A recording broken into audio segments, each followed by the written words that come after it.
welcome to Comic Spot. Yeah, you can donate. Cash App me, Venmo me. Comic Spot is where this little Army veteran, me, vets out veterans of comedy like Sinbad and like today's guest, JT Davis out of Portland, Oregon. Oh my gosh, wait until you hear this intro. This also is an example of his brilliant comedy mind. Are you ready, Facebook? Here goes his intro. Here is comedy's favorite son's, or next door neighbor's best friend from Jim, twice removed on his mother's side. JT Davis, brilliant mind of comedy. Hi, Linda. How are you? Hi. Hi. I hope I got that right. Did I say it good enough for you? Terrific. That was right off the top of her head. I had nothing. JT Davis, where were you born and raised, and how did you get so funny? What have you been through? What trauma caused this amazing thing that's going on in the Portland comedy scene? I've had such a hard life. I've had such a hard life. I had to tie my shoes myself. No, I'm kidding. I've had an extremely comfortable life. No complaints whatsoever. I grew up as a military brat. Yay. Yeah. I was born in Honolulu, Hawaii. Oh, Unfortunately, we only lived there for just a couple of years before we moved away, so I don't have any memories of it, but I still have a lot of family back there. And my mom tells me that if I turn over any leaf in the jungle, I'll find an ancestor. Uh, so one day I hope to go back.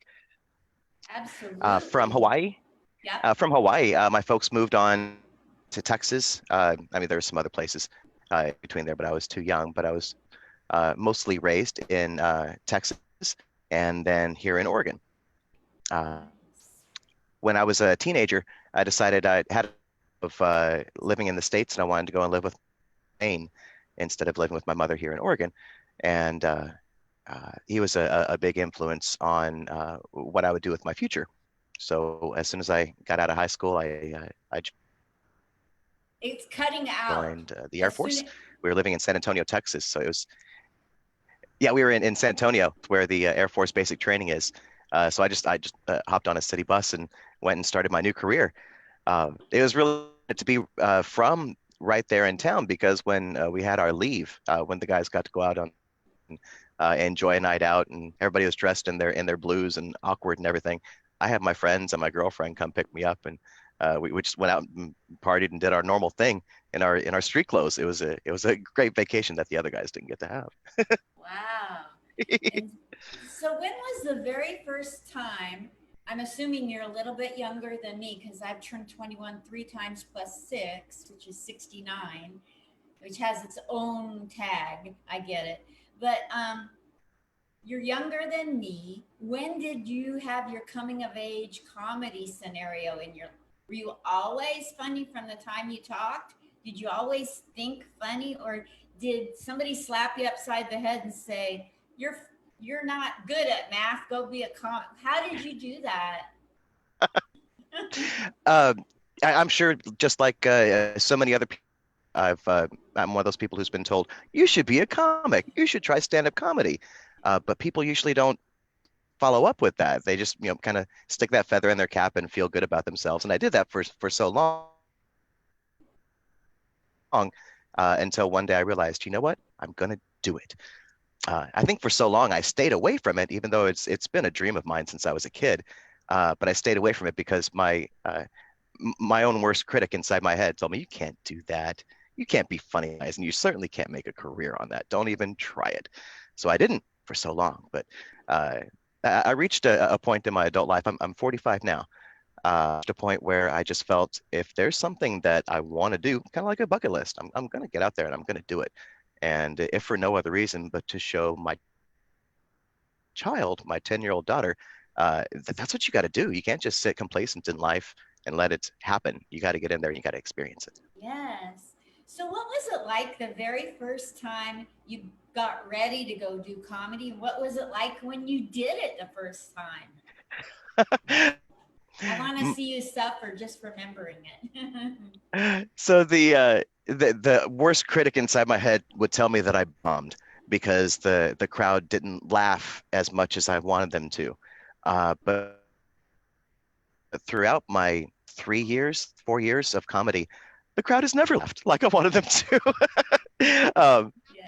Yes, me This too. first experience, Hashtag me too. oh man, this first experience was at work. I work for a big bank. I do back office stuff. And each year, well, up until the last few years, each year they've had this talent show. I'm usually the kind of, I feel like I'm too cool for school kind of guy where I'm not going to even participate in something like that. But like I said, one year I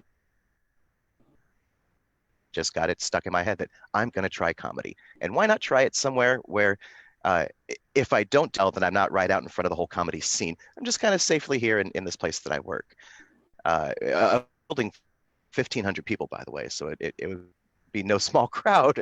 Um, what they did was I had a 15-minute spot, and the crowd was inside the cafeteria at work. And I think there were maybe 50 to 75 people there, completely sober because it's work time. But I guess I was hoping that because they were able to this on the company's dime and step away from their desks and just get to relax and enjoy comedy, that they would enjoy comedy. I don't know if that was kind of too much to hope for. Um, People did laugh at some of my jokes and my stories. I gained a couple of fans through that experience and through doing it the next year as well. Um, so I did it too, but then they stopped doing it. I guess I broke it. I don't know. Um, The video but picks that up was a that time. difficult experience because they. Oh shoot! I'm sorry. Should I go back to something? No, it Okay. cuts out and then it picks up where we left off.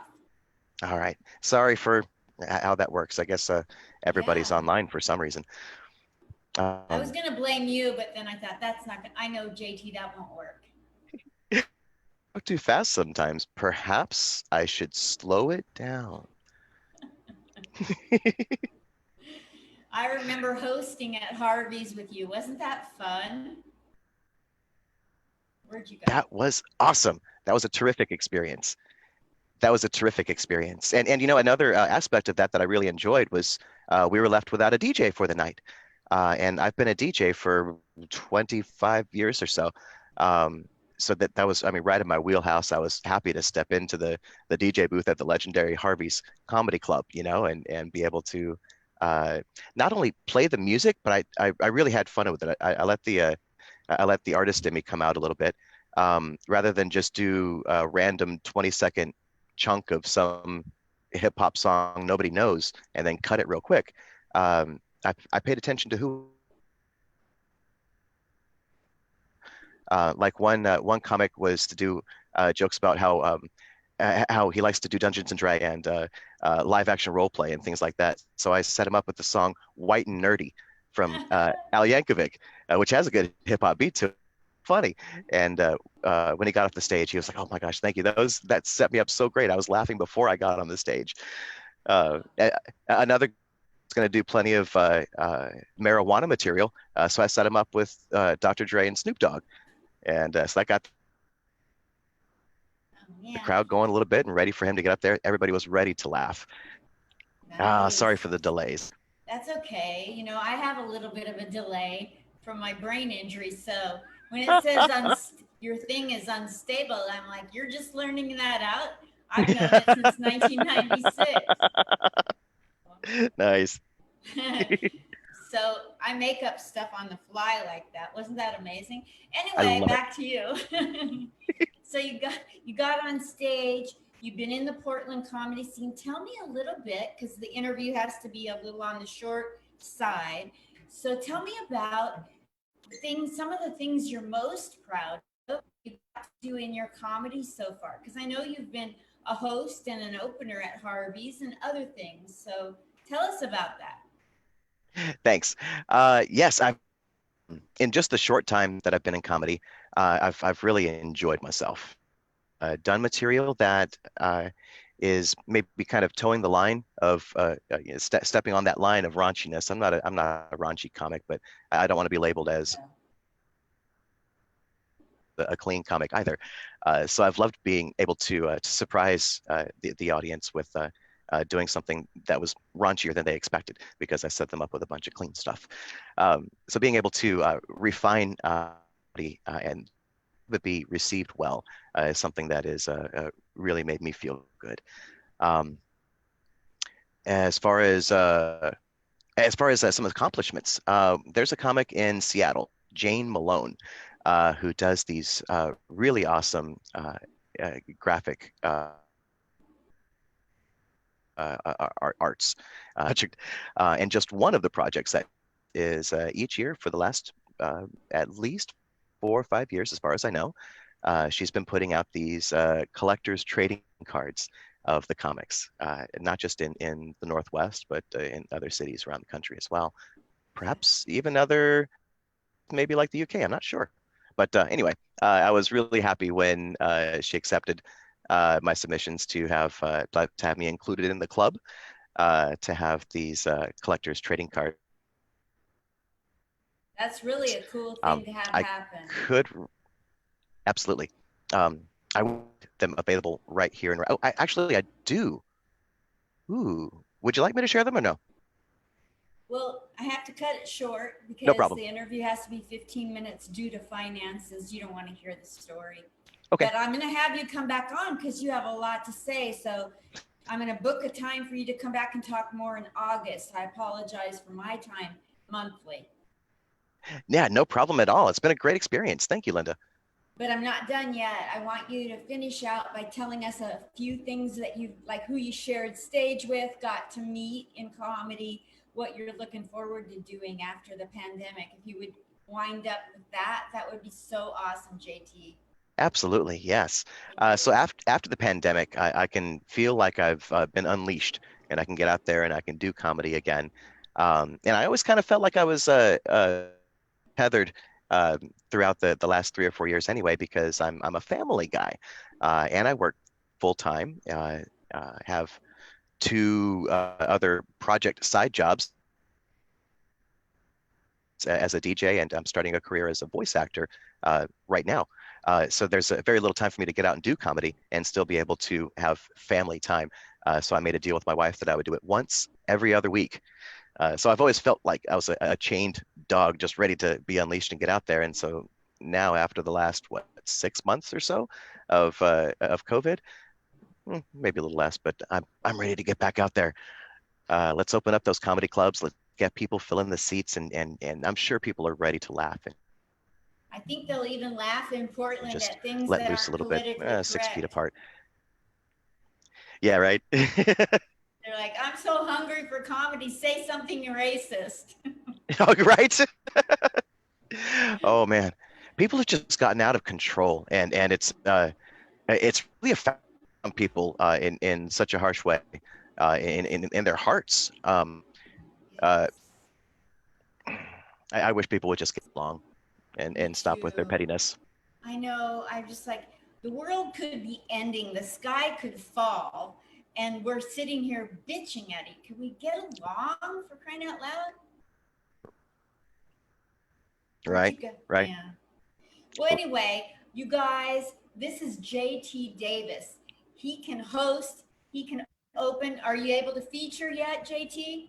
I am. I've had a feature experience at Catfish Lose. That was a great experience. Wow. Well, have you ever headlined, or is that pushing the limit too far? Haven't headlined yet. Only been featured. Okay.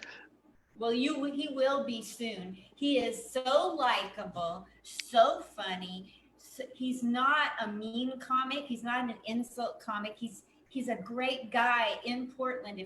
If you're doing comedy and you go to Portland and you don't have him do something on your show, even if it's a guest spot, you're losing out because Portland people love him and he can set the tone for the show or help carry the show in a later spot. You got to give him a chance. He's a great guy too. He's never been an asshole. And trust me, in comedy, you know there's a lot of assholes.